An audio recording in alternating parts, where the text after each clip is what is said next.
go on here. Today is a very special day. It's Inauguration Day. On the nation's capital, you got to see a new president and a vice president get sworn in. Something really extra special about today is we have the first female person of color that was sworn into as vice president of the United States of America. That's a really big deal because it's the first time ever that someone has put their hand on the Bible and swore, taken that oath of office. And so we're really proud of today and what it means to our nation. And so this book today I'm going to read you is Sofia Valdez, Future President, because I want you, boys and girls of Greenfield, to have big hopes and dreams of being the president one day because anything's possible. So this story is dedicated to you. Hola comunidad de Greenfield, soy Superintendente Galván aquí con ustedes y hoy es un día muy especial. En el capital de los Estados Unidos vimos esta mañana el nuevo presidente entrar su oficina y también la subpresidente Kamala Harris entrar, y ella es la primera mujer y persona de color que entra en esa oficina. Y este libro para hoy se llama Sofia Valdez, Presidente del Futuro, porque quiero que ustedes, niños de Greenfield, niños y niñas, pensar en el futuro y todo es posible cuando ustedes quieren hacer algo. So, este es un día muy especial para toda la nación, pero especialmente para niñas de color que tienen sueño de obtener algo en sus futuros. So, gracias por estar aquí con nosotros. So, thanks for being here. Sofia Valdez, Future President. This book is written by Andrea Beatty and it's illustrated by David Roberts. So let's see what we can learn about this fabulous girl who has big dreams about being the president. Sophia was a baby who got things done, helped her family before she even turned 1. She and Abuelo went out every week to help elderly friends around Blue River Creek who couldn't get out and shout about on their own, and with no other place to gather, they were stuck home alone. Raking the leaves, taking pets for a walk, or just dropping by for a treat or a walk. Sofia Valdez did as much as she could for her family and friends and her whole neighborhood. Each morning, Abuelo walked Sophie to class and then walked home again along Blue River Pass, making plans, munching cookies, Abuelo and girl, except for Tuesdays when Pup saw a squirrel. With a howl, our pup took off, racing all through the town, over, under, beneath, and all around. Sophia scrambled to try to keep up with that pup. That's their puppy, took off running. Up the squirrel ran to the top of a hill made of leftover junk for the local landfill. They reached the tip top of what mountain and trash, which jiggled and broke with an ear-splitting crash. Down they all tumbled and hit with a thud on a moldy old pumpkin surrounded by mud. Ouch! Cried Abuelo. He struggled to stand.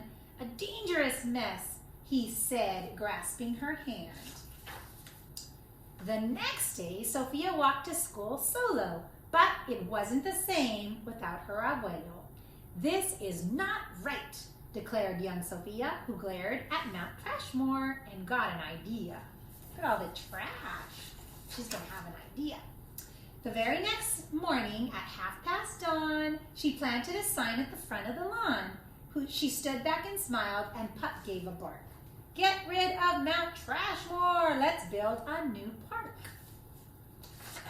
So, each of the neighbors had something to say about benches and fountains and places to stay, meeting spots, gardens, and even baskets for bees.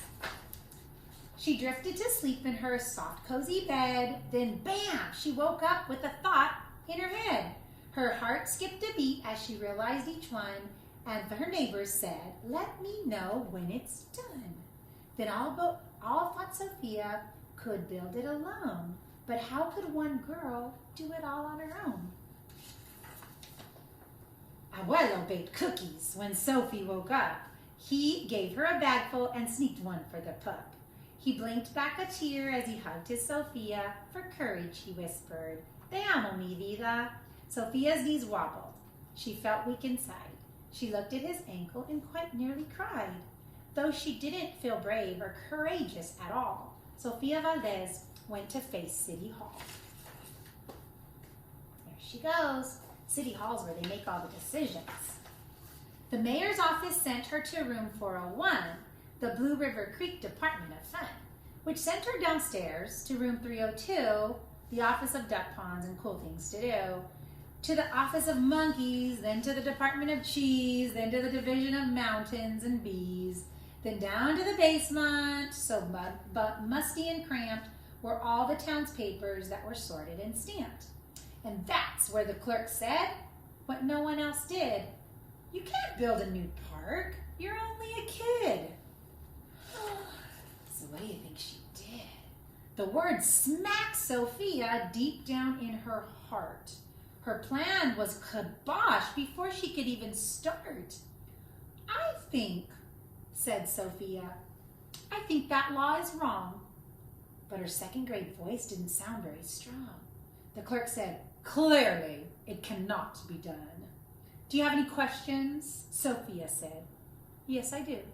One. If you were me, and if I was you, and he was your grandpa, what would you do? I will, said the clerk. Then she said nothing at all. She thought and she thought. Then she sent out a call to every employee throughout City Hall. The entire government of Blue River Creek crammed into the office to hear Sophie speak. But her words jumbled up and her cheeks turned bright red as a dozen emotions rushed through her head. Her heart beat so loudly she thought it would crack. The crowd listened closer and Sofia leaned back. Then her arm brushed the edge of the old cookie sack, and at that very moment when Sofia first knew, being brave means doing the thing you must do. Though your heart cracks with fear, though you're just in grade 2. She took a deep breath. She looked the mayor in the eye, and although her knees were wobbled, she held her head high. Sofia started talking.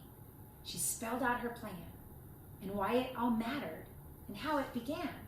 And once she got rolling, she had lots to say about meeting spots, monkeys, and places to play, and other ideas for things they could do to help the town elders and other folks too. She had thoughts on the library, thoughts on the zoo, and perhaps a way to combine the two. And, all right, cried the mayor, go start a petition. If the town wants a new park, we'll form a commission. And so young Sofia got right to work with some help from her family and pup and the clerk. Let's build a park, sign our petition.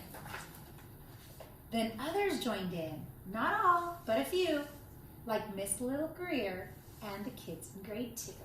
We can do it, we love parks. Help us, a park to think we can do it. Get rid of Mount Trashmore, we need more green. Si se puede. Sign our petition. There were hearings and surveys and taxes to figure, then bulldozers, cranes, and a big blue digger. They all built the park. That's how it got done, with the hard work of everyone. But it began with the dream of one person, just one, who laced up her shoes and then led the way to help Blue River Creek get a new place to stay. Now, every evening till long after dark, the town comes together at Citizens Park. They all hold their truth to be self-evident that Sofia Valdez would grow up to be the next president. So until then, Sofia, that real-life go-getter, helps Blue River Creek get better and better.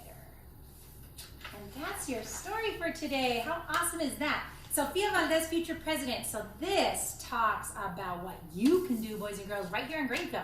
If you want a park, if you want a playground, if you want a swimming pool, if you want anything, it starts at City Hall, and you can go and make that dream happen.